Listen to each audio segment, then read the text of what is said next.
사사시대는 여러분들 혼란과 무질서의 시대였어요.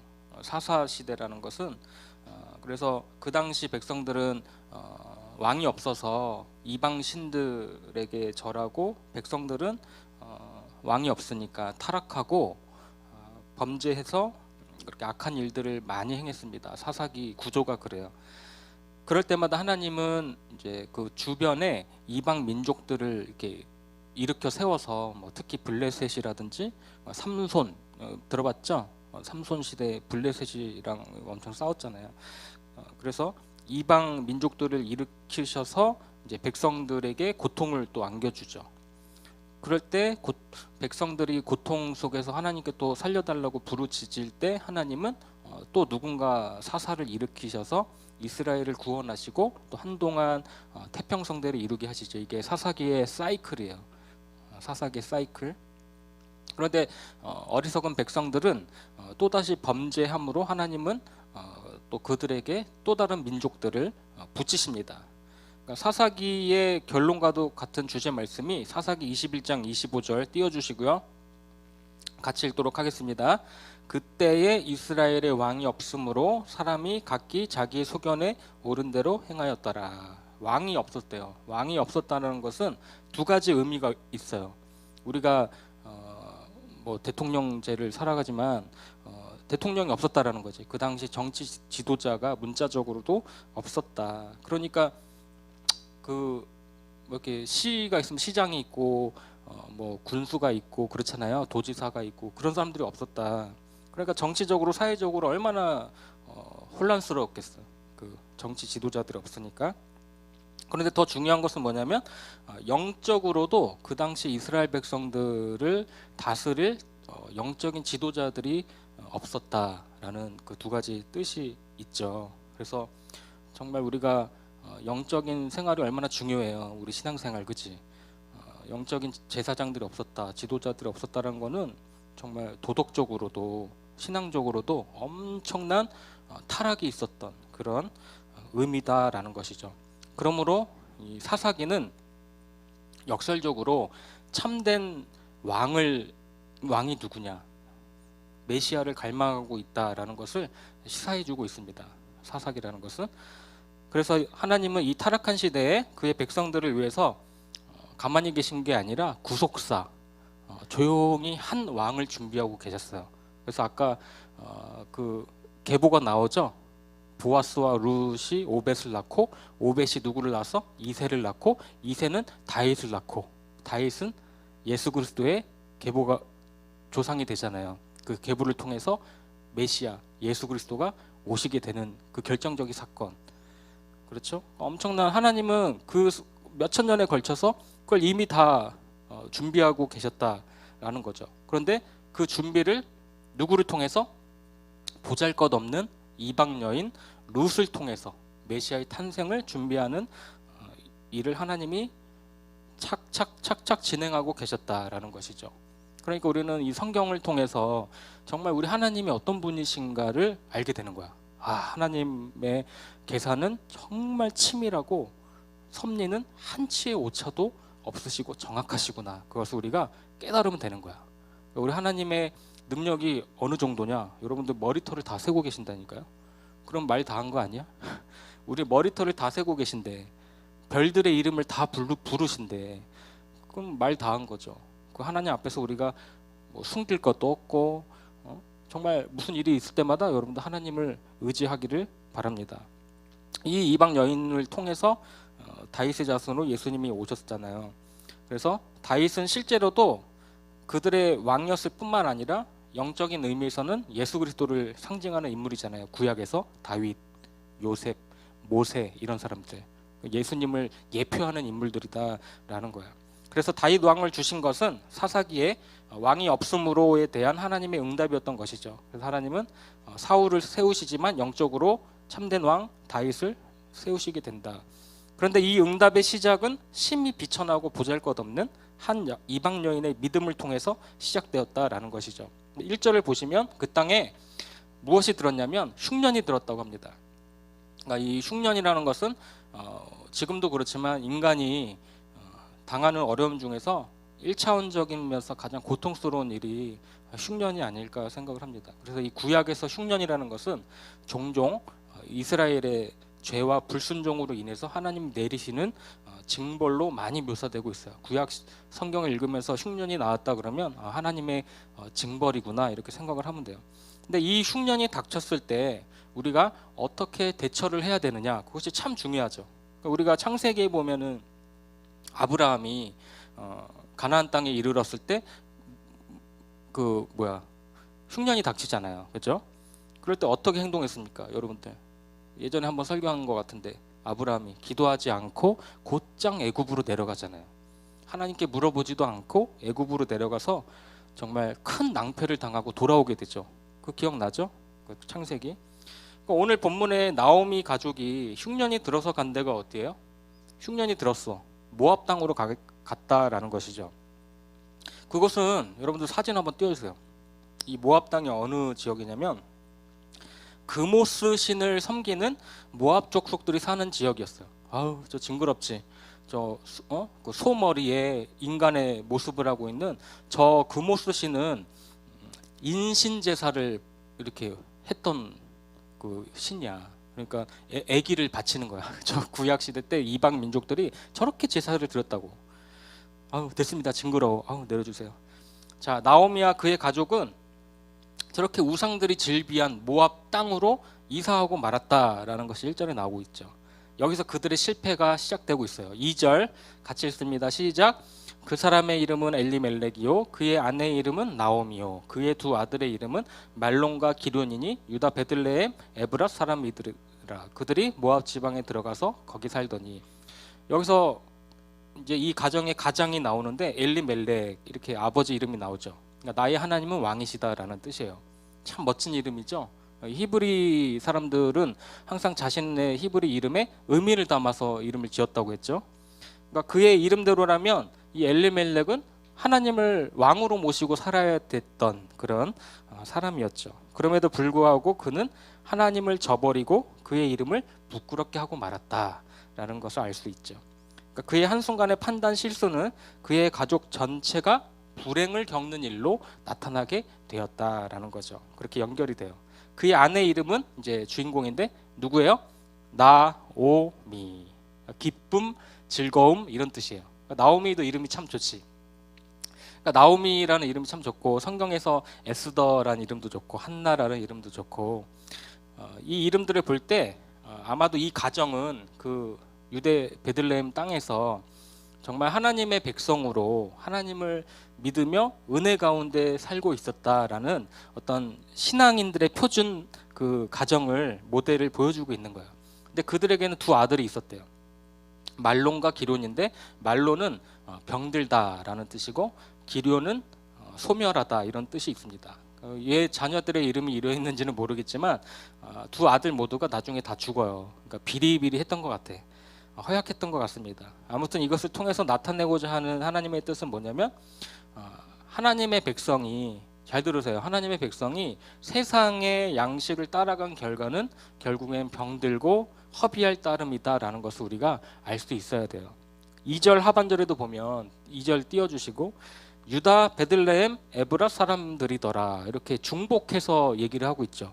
그러니까 우리 성경을 읽을 때 이 성경 저자들이 괜히 중복해서 말을 쓰고 이런 게 아니라 강조하고 있는 거야. 1절에도 보면 유다 베들레헴 사람이더라. 2절에도 유다 베들레헴 에브랏 사람들이더라. 이렇게 거푸 얘기하고 있죠. 그러니까 단순히 그 지역에 사는 사람들이다라는 뜻이 아니라 그 이상의 의미를 우리가 발견을 해야 돼. 이것은 뭐냐면 바로 하나님의 백성들인 너희들이 정말 하나님을 저버리고 먹고 살기 위해서 하나님을 떠나 모압 땅으로 이주한 하나님의 백성들이다라는 것을 지적하고 있는 거야. 이 룻기 저자가. 그러니까 그것을 우리가 깨달을 수 있어야죠. 그러니까 하나님의 백성들이 가지 말아야 될, 하지 말아야 될 그런 곳으로 가서 모압 땅에 갔다라는 성경 기자의 언어 유희야, 워드 플레이를 하고 있는 거죠. 그러니까 흉년이 들었다. 그러면 어떻게든 하나님의 품 안에서 머무르며 매달려야 함에도 불구하고 세상의 성공과 부를 위해서 우상이 즐비한 곳으로 아무 생각 없이 가차 없이 가버린 그들은 불신자들이 아니었어. 그게 아니라 바로 하나님의 백성들이 그리했다는 것을 강조하고 싶은 거예요. 물론 그들도 인간이니까 먹고 살기 힘드니까 자녀들이 배고파서 오니까 엘리멜렉과 나오미는 그래도 기도하면서 결정했겠죠. 그런데 그렇게 해서 얻은 결론이 뭐예요? 모압으로 가자는 거죠. 모압으로 가자. 그래, 우리 조금만 가 있다가 형편이 좋아지면은 다시 돌아오자. 그렇게 가족 회의를 했을지도 몰라요. 그런데 그들의 계획은 얼마 못 가 깨어지죠. 3절 보세요. 3절. 나오미의 남편 엘리멜렉이 죽고 나오미와 그의 두 아들이 남았으며, 그러니까 모압 땅에서 정말 그래도 배부르게 살려던 계획이 다 이제 수포로 돌아가는 거야. 남편도 죽고 두 아들도 죽고. 그러니까 이제 과부가 되는 거죠. 불쌍한 과부가 돼. 그러니까 이처럼 여러분들 인간의 계획은 하나님이 기뻐하시지 않아요. 잠언 16장 9절 같이 읽습니다. 시작. 사람이 마음으로 자기의 길을 계획할지라도 그의 걸음을 인도하시는 이는 여호와시니라. 아멘. 바로 이 룻기가 하나님의 백성들이 순간순간 어떤 선택을 해야 되며 우리가 어떤 결정을 내려야 되는지 우리들에게 좋은 메시지를, 교훈을 준다고 생각을 합니다. 여러분들 하나님 뜻 안에서 정말 바른 결정을 하시기를 축복합니다. 여러분들은 이제 좋은 선택과 결정의 시기가 다가오잖아요. 나중에 대학도 정해야 되고 군대도 어디로 가야 되며 또 우리 어떤 배우자를 선택해야 되며 어느 직장을 골라야 되며 순간순간 인생은 선택의 연속이야. 그죠? 목사님도 그런 선택 가운데 계속 온 것 같아. 어느 군대를 갈 것이며 육군을 갈까 해병대를 갈까 해군을 막 이런 결정.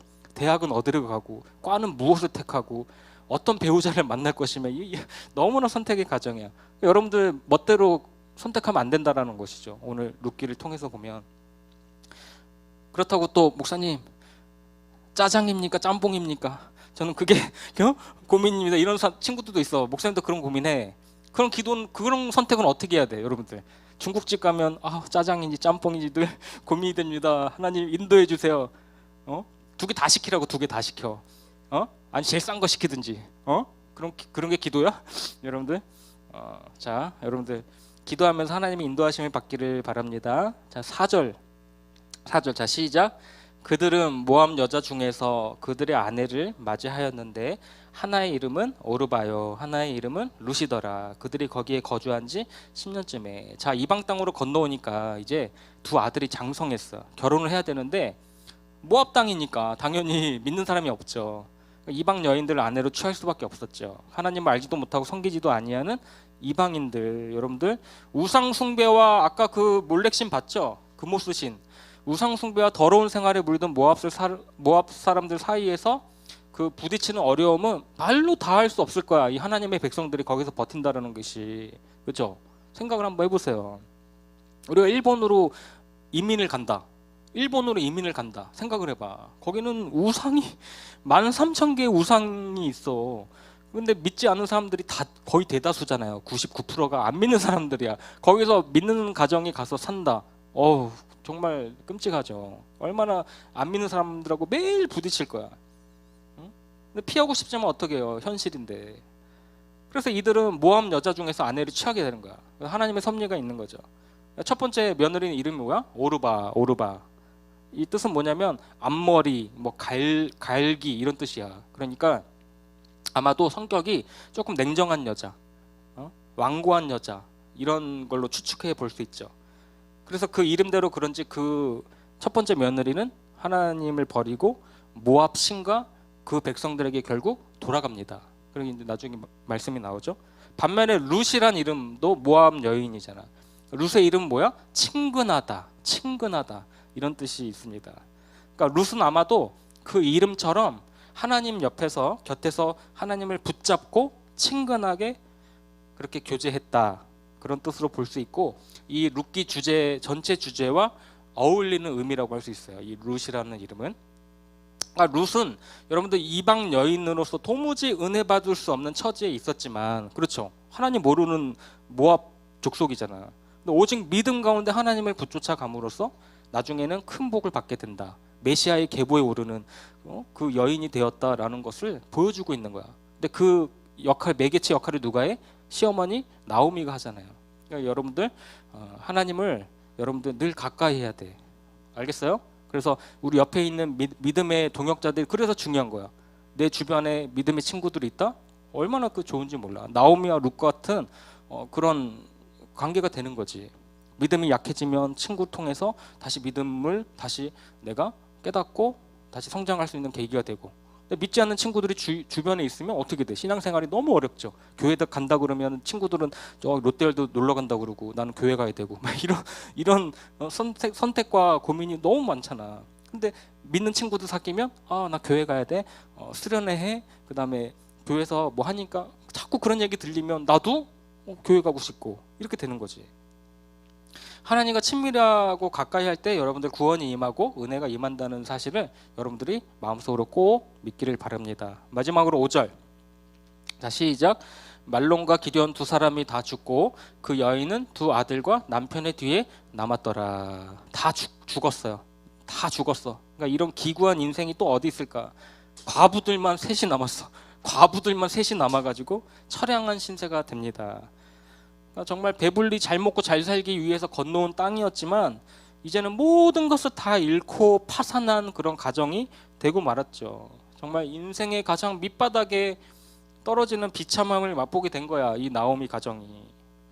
여기까지 5절까지 살펴봤어. 결론적으로 오늘 말씀을 다시 한번 정리해 보도록 하겠습니다. 첫 번째는 이 나오미 가족이 이방 땅으로 이사한 것이 잘못이었어요. 첫 번째 잘못이야. 여러분들 다른 지역으로 이사하는 게 죄는 아니잖아. 그죠? 어떤 게 죄야? 약속의 땅을 버리고 떠났다라는 것이 문제야. 그죠? 하나님이 가라고 하지 않았는데. 이방 땅에 가서 살면 여러분들 정말 우상을 섬기는 백성들하고 같이 있기 때문에 하나님을 믿는 그 신앙이 약해질 수밖에 없어요. 여기서 우리가 확대 약간 적용할 수 있는 여러분들의 입장에서 보면 나중에 청년 되고 배우자를 선택할 때 믿지 않는 배우자를 선택하지 말라는 거야. 아멘. 우리 선생님들 뭐 불편하지 않으시죠? 선생님들 놓고 얘기하는 게 아니니까 우리 친구들한테 믿지 않는 배우자는 선택하지 마. 아예 쳐다도 보지 마. 이거는 내가 뭐 가부장적으로 뭐 이렇게 얘기하는 게 아니야, 목사님이. 가정에서 성교할 필요는 없잖아. 믿지 않는 남편, 믿지 않는 부인 얻어가지고 내가 평생 하나님이 주신 사명 감당하기에도 벅찬 시간인데 남편 안 믿으니까 남편 믿기 위해서 20년, 30년을 계속 기도하면서 그 한 영혼 하려고 얼마나 힘들어. 그죠? 생각해보란 말이야. 그러니까 믿는 배우자를 선택했어. 얼마나 좋아. 주일날 교회 오고 성교 나가고 예배 드리고, 그죠? 그러니까 그런 선택을 잘하란 얘기예요, 여러분들. 아멘. 이런 청소년 사역자님과 목사님이 이런 얘기를 해주는 거야. 그래서 우리 집에도 딸들이 3명이 있는데 정말 너네들은 믿지 않는 사람은 거들떠 보지도 말고 진짜 그렇지 않으면 아빠가 다리 몽둥이 부러뜨린다. 진짜 그런 얘기하고 군대 안 갔다 오면 안 된다. 아빠가 또 해병대 또 대위 출신이잖아. 근데 군대를 안 갔어? 이거 결격 사유지. 그렇게 제 기준에서는 그래요. 신앙이 좋으면 되겠지. 뭐 가진 거 없어도 비전이 있고 뜻이 있고 열정만 있다면 괜찮아. 그죠? 그렇게 생각을 합니다. 여러분들 믿는 사람이 그러니까 아브라함도 보세요. 가나안 땅과 이방 땅의 경계인 그랄로 내려갔어요. 그러니까 바로 어려움을 당하잖아. 그랄이란 지역은 가나안과 애굽의 경계였어요. 그러니까 성경을 보면은 이런 시사점이 너무나 많아. 이런 교훈을 준다니까. 애굽은 여러분들 성경적으로 애굽은 하나님이 주신 약속의 땅이 아니잖아요. 세상을 의미하는 거야. 그런데 애굽과 가나안의 경계에 내가 있다? 뭘 의미하는 거야? 한쪽은 세상을 의지하고 한쪽은 교회에 몸을 담고. 하나님의 백성이 그런 선택을 하면 환난과 낭패가 뒤따라온다라는 사실을 여러분들 알아야 돼. 그래서 우리가 약속의 땅에 머문다는 것은 오늘날 무슨 의미냐면 우리가 이스라엘에 가서 살아야 된다는 의미가 아니라 오늘날 신약 시대를 살아가는 우리들은 그 의미가 뭐냐면 예수 그리스도 안에 거하라는 의미입니다. 할렐루야. 그러니까 하나님의 아들 예수 그리스도가 오늘날 우리에게 주신 하나님의 약속이다라는 사실을 여러분들이 명심해야 돼요. 그래서 그 안에 축복이 다 있는 거야. 예수 안에. 그러니까 물고기가 어항 속에 금붕어가 있는데 자기가 살겠다고 더 넓은 세상으로 나가겠다고 팔짝 뛰어가지고 바닥에 떨어지면 어떻게 돼? 10초 안에 죽죠. 물고기가 그렇다는 거야. 그러나 어항 속이 작아도 그곳 안에 금붕어가 돌아다닐 때 그곳에 생명이 있는 거야. 그래서 평생 먹고 살 수 있는 거야. 근데 하나님의 백성이 거기를 떠나가는 순간에 어떻게 돼? 낭패가 오고 온갖 시련이 환난과 요동이 오게 된다라는 것입니다. 나오미가 실패한 근본적인 이유는 눈에 보이는 양식을 따라갔다라는 데 있다는 거죠. 눈에 보이는 양식을 따라갔다. 그 이유는 흉년 때문이었다. 먹고 살기 힘들었기 때문에. 이해가 됩니다. 목사님도 그런 과정을 거쳤기 때문에. 우리가 하루하루 정말 힘겨운 땀을 흘리며 정말 녹록치 않은 세상을 살아가요. 우리 부모님들이. 여러분들 이렇게 예배 잘 나와서 공부할 수 있는 이유는 우리 부모님들이 계속 땀 흘리면서 피와 땀 눈물 흘리면서 남에게 정말 안 좋은 소리 들어가면서 먹여 살리기 때문에 우리가 이렇게 편하게 예배드릴 수 있고 공부할 수 있다라는 거예요. 그러니까 여러분들을 마지막으로 의인이 우리가 믿는 사람들이 어떻게 살아야 되냐. 오직 의인은 무엇으로 삽니까? 믿음으로 말미암아 살리라. 이 말씀을 늘 기억을 해요. 이 믿음이란 단어가 목사님 그랬죠. 에무나라는 뜻인데 견고하게 버티다라는 뜻이 있어. 그러니까 의인은 버티는 거야. 이게 속된 말로 존버탄다 그러지. 무슨 말인지 알지? 버티는 거야. 존버하는 거야. 존버는 승리. 아, 목사님 센스 있어. 그럼 청소년 사역자인데 이 정도 용어는 알아야지. 존버는 승리해. 아, 정말 이게 신앙적인 메시지가 있더라니까. 나 목사님도 힘들어도 존버는 승리한다. 언젠간 승리한다. 하나님은 신실하시다. 이런 거 계속 외치고 있단 말이에요.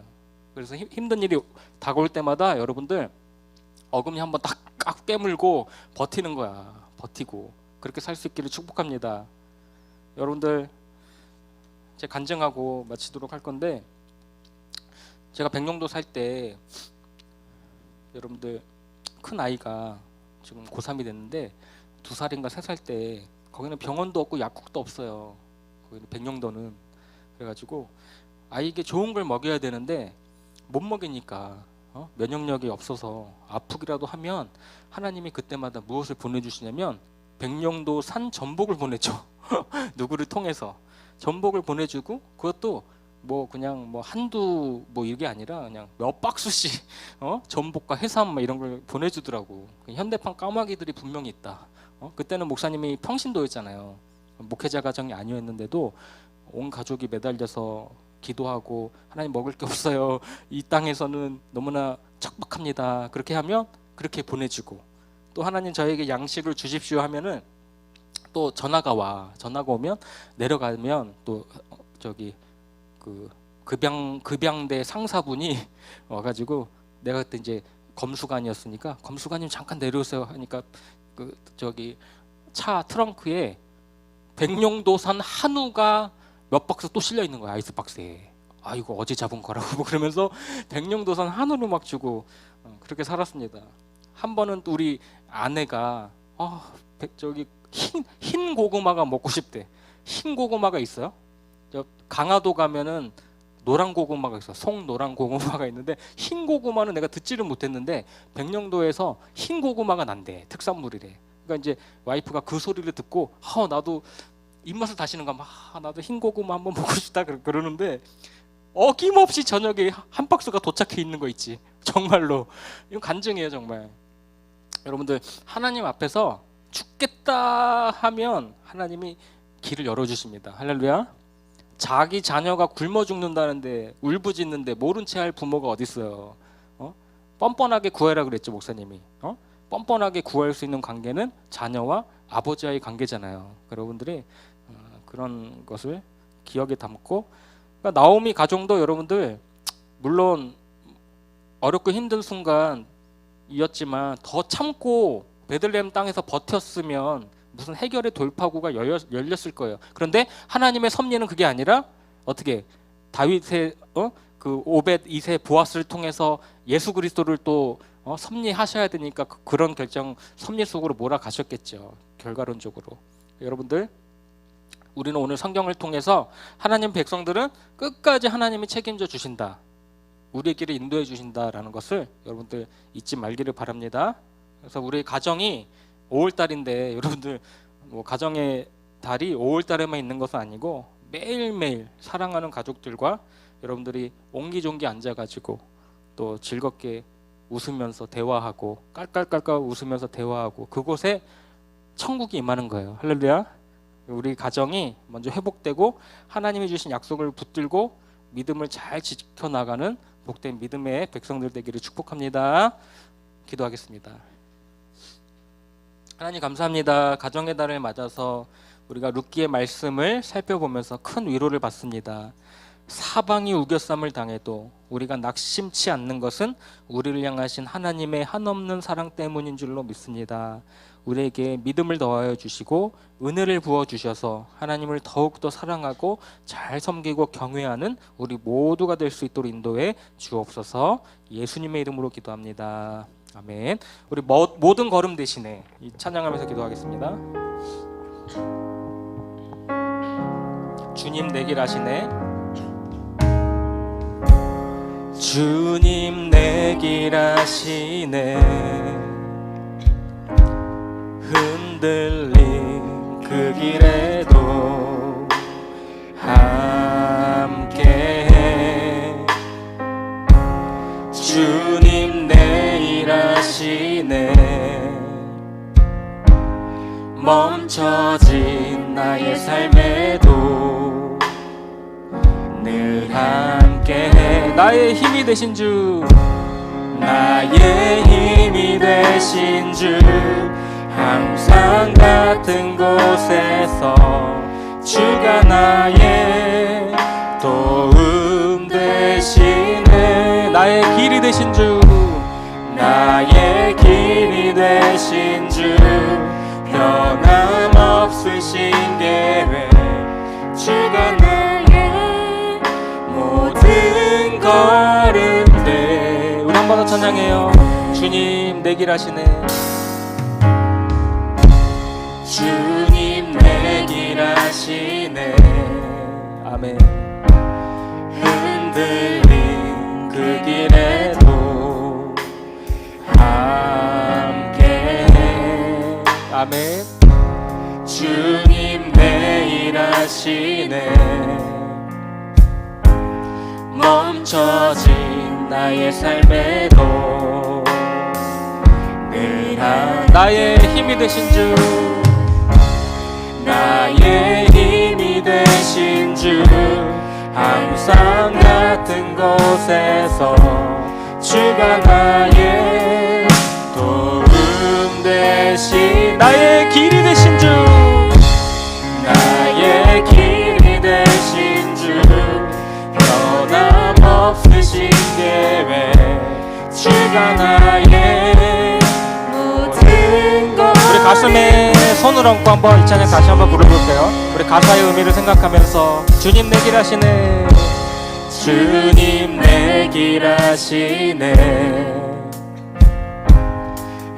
흔들린 그 길에도 함께.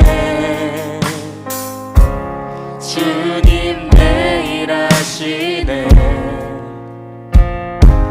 멈춰진 나의 삶에도 늘 함께. 우리 손을 들고 나의 힘이 되신 주, 나의 힘이 되신 주, 항상 같은 곳에서 주가 나의 도움 되시네. 아멘. 나의 길이 되신 주, 변함없으신 계획, 주가 나의 모든 걸음에. 나의 힘이 되신 주, 나의 힘이 되신 주, 항상 같은 곳에서 주가 나의 도움 되시네. 아멘. 나의 힘이 되신 주, 변함없으신 계획, 주가 나의 마지막으로 나의 힘이 되신 주, 나의 힘이 되신 주, 항상 같은 곳에서 주가 나의 소름 되신 아멘. 나의 길이 되신 주, 변함없으신 계획, 주가 나의 모든 것을. 우리 시간 다 함께 기도하기를 원합니다. 우리 주님만이 길과 진리와 생명 되심을 여러분들 믿기를 바랍니다. 우리의 모든 걸음 되시는 우리 하나님께 여러분의 인생을 다 맡기세요. 하나님, 순간순간마다 결정과 선택이 기로해서 하나님 원하시는 뜻에 결정하고 순복하기를 원합니다. 이 믿음 달라고 여러분들 시간 다 함께 기도하며 나아갑니다. 하나님 감사합니다. 하나님 모든 걸음이 되어주시고 우리 삶의 순간순간마다 하나님이 역사하시고 우리를 하나님의 선하신 계획과 선하신 뜻대로 우리 삶을 인도하여 주시옵소서. 우리 친구들이 기도하고 간구할 때마다 하나님 하늘에서 들어주시고 응답하여 주셔서 하나님 우리의 결정과 선택의 순간마다 하나님 원하시는 뜻과 계획 안에서 하나님 원하시는 그 뜻대로 인도함 받기 원합니다. 오직 성령의 충만함을 주시고 우리가 날마다 기도함으로 말미암아 하나님의 뜻 가운데에서 우리가 모든 일을 결정하고 하나님의 매사에 주님께 순종해 나갈 수 있는 우리가 될 수 있도록 도와주시옵소서. 하나님 우리 갈 바를 알지 못하지만 하나님 우리를 친히 아시오니 우리 삶을 친히 인도하여 주시고 간섭하여 주시고 우리가 좌로나 우로나 흔들리지 않고 오직 한 길 예수 그리스도 그 길로 행할 수 있는 우리를 살게 될 수 있도록 주여 도와주시옵소서. 하나님 우리 인생을 주님만 모두 맡겨드립니다. 하나님 형통한 길로 인도해 주시고 하나님 복된 길로 인도해 주시고 거룩한 길로 인도해 주셔서 세상과 이 교회와 양다리 거치는 삶이 아니라 오직 예수 그리스도 안에 거하는 하나님 우리가 주님의 날개 그늘 아래 거하는 그러한 믿음과 신앙이 될 수 있도록 주도와 주시옵소서. 우리 선생님들과 우리 친구들이 이 폐역한 세대 가운데 이 타락한 세대 가운데 오직 예수 그리스도의 이름을 드높이는 인생 살기를 원합니다. 하나님의 영광을 위해 살아가는 우리들이 되기를 원합니다. 하나님의 이름을 영화롭게 하는 자들이 되기를 원합니다. 하나님 우리 날마다 동행하여 주시옵소서. 우리를 붙들어 주시옵소서. 성령으로 함께하여 주시옵소서. 하나님 하늘의 문을 여시고 이 시간 성령의 아름다운 것들로 우리를 채워주시고 이 땅의 아름다운 것들로 하나님 공급하여 주시는 하나님의 은혜를 우리가 날마다 우리 삶 가운데 체험하며 살아갈 수 있도록 도와주시옵소서. 하나님 우리를 연약하고 부족하지만 하나님 날마다 주신 하나님의 은혜와 하나님의 놀라우신 계획과 섭리 가운데서 우리의 삶을 주님 앞에 드리며 나아갈 때 하나님의 우리 인생을 놀랍게 사용하실 줄을 믿사오니 하나님 우리를 주님의 도구로 사용하여 주시옵소서. 하나님의 제자로 사용되어 주시옵소서. 하나님 주신 사명 붙들고 살아가기를 간절히 원하오니 하나님 아버지 우리를 불쌍히 여겨주시고 하나님 우리의 삶을 인도하여 주시옵소서.